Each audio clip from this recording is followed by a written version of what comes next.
So, James, merchants that are surcharging are starting to seek some consumer pushback. This, according to a new survey by JD Power. Okay. They found that better than a third, 35% of card accepting businesses now surcharge credit card payments. However, nearly a third of those businesses report that customers occasionally or frequently cancel purchases and walk away rather than pay a surcharge. Hmm. Interesting. Now, as we know, surcharging is most common among small businesses as well as restaurants. Hmm. And it's permitted under the laws of like 47 states. I think Connecticut, Maine, and Massachusetts are the only ones that don't permit, and Puerto Rico. Right. But it's worth noting, I'm not sure if folks are aware of this, but in Massachusetts, they are considering legislation that would reverse that state's ban on surcharging. Yeah, I heard that. Yeah, that'd be cool. Um, so it cleared one committee. It still has to clear, another Mm, committee and sure. be voted on by both houses. But that would be a major change for Massachusetts. Yeah, yeah. What I think the whole surcharge thing, I'm always fascinated by these studies because it's like, I want to know like what question did they ask Of course, right? and what, And how do they word it? right? Because I mean, like as an example, I've told people for years that when you implement some kind of now again, there's also in these studies now they're finally doing the studies, which is great, but then they don't differentiate between a surcharge where you have added a line item versus like a dual pricing or a cash Right, discounting scenario. And so that's really important, right? So in other words, you could say there's so many interesting data points here. It's like, well, a third said that they struggle with this. Well, I would be willing to bet that a third of the businesses who have implemented some type of differential pricing have implemented a very terrible form of differential pricing. hmm They're calling it a surcharge. They're adding the fee. Their employees aren't trained, and so they're telling people like, "Oh, I don't know why we added this on there." So there's right. definitely a lot of like lack of education, kind of wild, wild west situation. Of So course, the fact that a third are saying that to me is interesting, but it's like we almost would need to go a few layers deeper of like what were the questions that were asked, what type of differential pricing are they using, how right, often is it happening? I've told people for years that you're going to run if you do it right, about 1% to right. 3% of your customers are going to complain when they come back for the first time. Um, and that's normal. And then usually out of that, you're only going to lose a very, very tiny fraction of those people as a general rule. And then it gets back to business as usual. So, but yeah, it's very interesting. And I'm curious to see more of these studies as they dig a bit deeper into the data. yeah, and also it's worth noting that it's occasionally or frequently. Well, that's a long stretch on the continuum. Exactly. you Exactly. know, Yeah, it's like, so well, I'm saving $50,000 a year, and people occasionally, once every 6 months, I get a complaint. right. Well, okay, So keep yeah, saving the 50,000 a year. right, exactly. So something else from the JD Power research, it gave us some insights on merchant acceptance of new and emerging payment form. Um, 92% of U.S. small merchants now accept payments via digital wallets. Mm, Buy now, pay later is offered by 58%. And of course, debit and credit cards remain the highest at about 96%. But 19% now accept cryptocurrency, which is up from 15% just a year ago, that's a, yeah.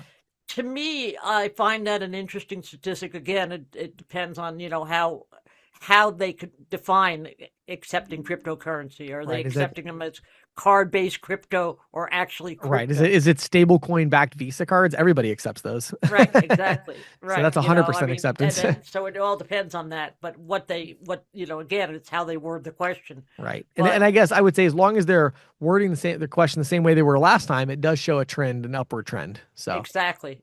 And, a third of those that are not accepting cryptocurrency today say they would if their merchant service provider enabled the option, which mm, to me suggests they're talking about actually accepting stable coins or something like or that, Bitcoin or whatever. or Yeah, I Bitcoin that or whatever. yeah, that Yeah. makes sense. Kind of like, hey, if they gave it to me, I would take it. Like, Right. and they're probably Right. going to see more of that because now with Square enabling it, I think a lot more people are going to see that. So Yeah, I agree.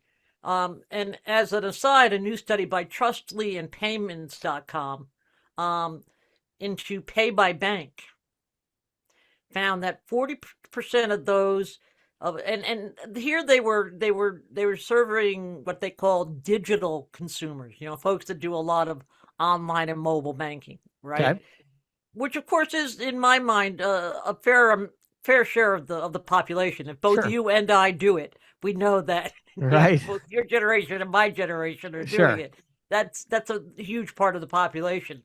But anyway, 40% of those surveyed said that they would be apt to shift about a third of their transactions to pay by bank if they were offered discounts and buyer protections, and it would be a substitute for debit cards. Hmm. Yeah, So, that's interesting because they need to be offered, I think, a bit more than that in terms of like, you know, like the technology to enable it to happen easily, I think. well, that would be another thing, of course, Right? but that Yeah. would be on the merchant side. This side I'm talking about as is the consumer. But I'm saying even the consumer, I think if you told these people you can do pay by bank, all you have to do is every time you make a transaction, you have to log into your bank account. Then it'd be a whole They're different going to say ball of no, wax. right? Yeah. So as of right now, the whole pay by bank thing is still, at least unless I'm missing something there, still a bit of a work in progress in terms of at the point of sale. So, I agree. Yeah, yeah. yeah. And if you're not doing, the other thing, like I get some, I'll be online and they'll say, yeah, you can use pay by bank, but you have to key in your bank routing and transit number information. It's like, no, I'm not going to do that. I mean, Right, I got to go exactly. find it. Then I got to, give Exactly. it to you. And I'm You know, not I sure I really want to give it to you. it's funny. I still think that there's this interesting opportunity for Plaid to create their own network. They're so close anyway. It'd be so interesting to see like, yeah, Visa, Mastercard, Discover, Amex, the Pandemic networks. I think if Plaid created like the bank network where again it already exists with ACH of course, but that idea of connecting bank to bank and allowing money transfer to happen seamlessly with tokenization where I can kind of Right. store my bank account in a digital way that would be easy to access. I don't know. There's something there. I don't know what it is, but I think Oh, it'd be really interesting. I think there is, and I'm not. And it could be Plaid, or it could be something like the banks that own RTP. Correct, correct. That to me would be even more likely because those banks Yeah. represent probably 90% of the checking accounts in the Yeah. country. Yeah, but then I think the issue there is the banks who own RTP, they seem to be very focused on creating this very like lower layer utilitarian kind of system versus Plaid that's like very API driven and developer friendly. Like to get broad adoption, at the point of sale, you Right. have to develop something that point of sale systems can easily implement acceptance of. That's true. That's true. Yeah.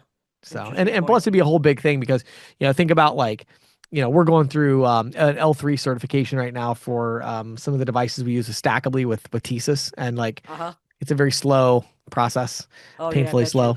And Very arduous. yeah, just thinking about that for like pay by bank, which again I think pay by bank is getting more card not present than card present still, but I don't know. There's a lot of interesting hurdles that would be there, but I think there just seems to me to still be this like missing piece of technology that's going to unlock that, which is this like network concept of like very easily like tokenizing and storing access to your bank account and being able to use it at the point of sale, whether Right. that's card not present or Yeah. card present.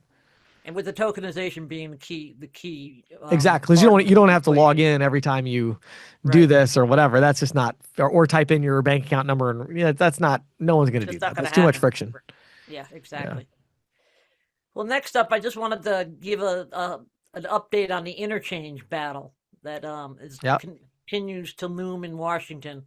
I reported, I think last week, that the Credit Card Competition Act had been reintroduced by Senator Durbin and Marshall. Um, Now, trade associations representing financial institutions and payment networks have amped up the rhetoric against the bill. I don't live that far from Washington, and so I had this radio station I always put in if I have to drive down to D.C. because it gives me the traffic reports, right? Mm-hmm. And it's Yep. a station that everybody listens to because it's like the weather and the traffic, Right. Right. Right. every 10 minutes.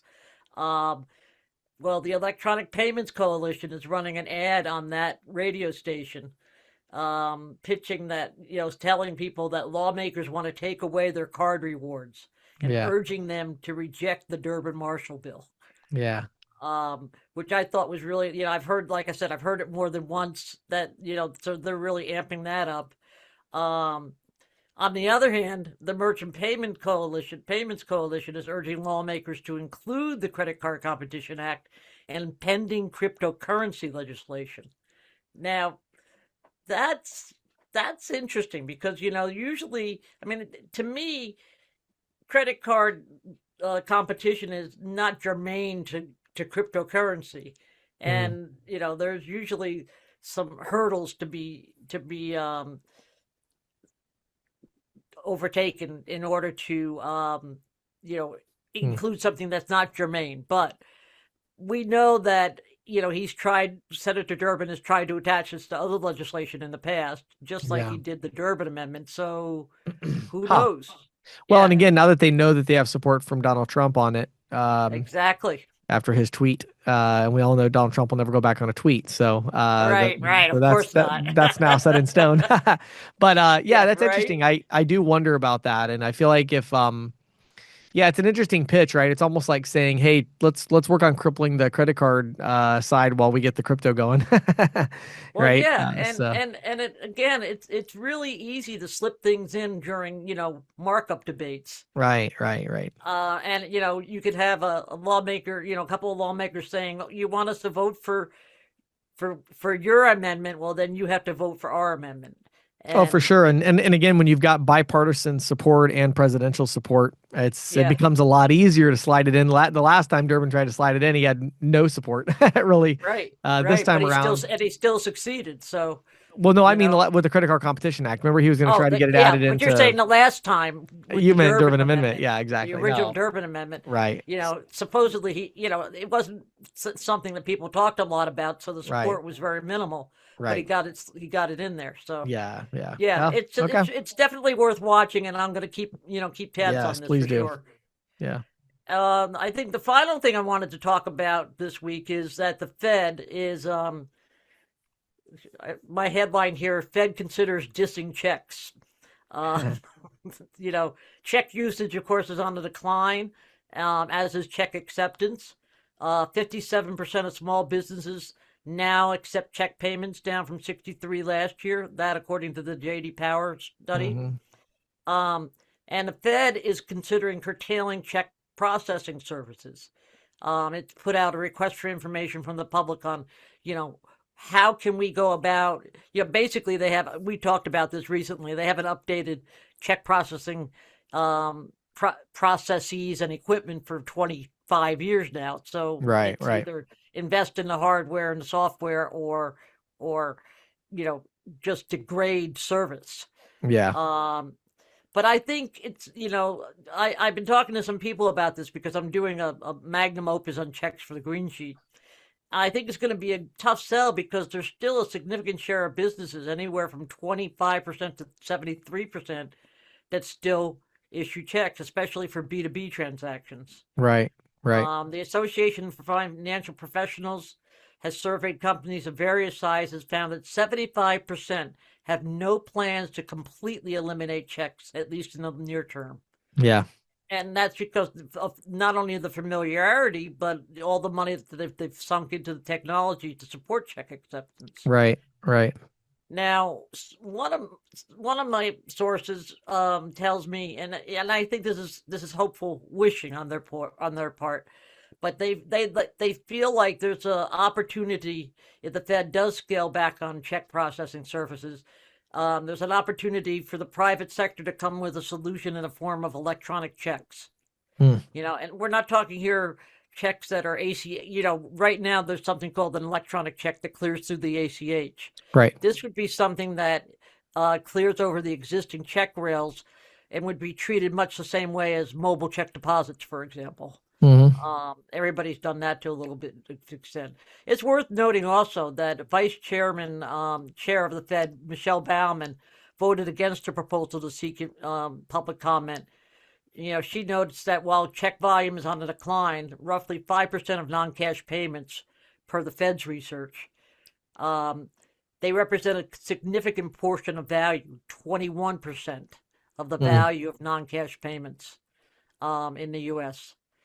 Um, And I should also note that 5% figure includes approximately 3 billion checks in 2024. 3 billion checks is still a lot of checks. Yeah, it is. Wow. And the average check value, which I think, averaging obviously Hmm. and means consumer as well as business checks. The average check value is $2,745. Yeah. Which is, that's not small change. That's, No. to me, I 3 billion think of those is a lot of money. So exactly. yeah. So, Mm. well, that's it for this week, James. Good stuff, Patty. Thank you as always for keeping us up to date. Oh, thank you.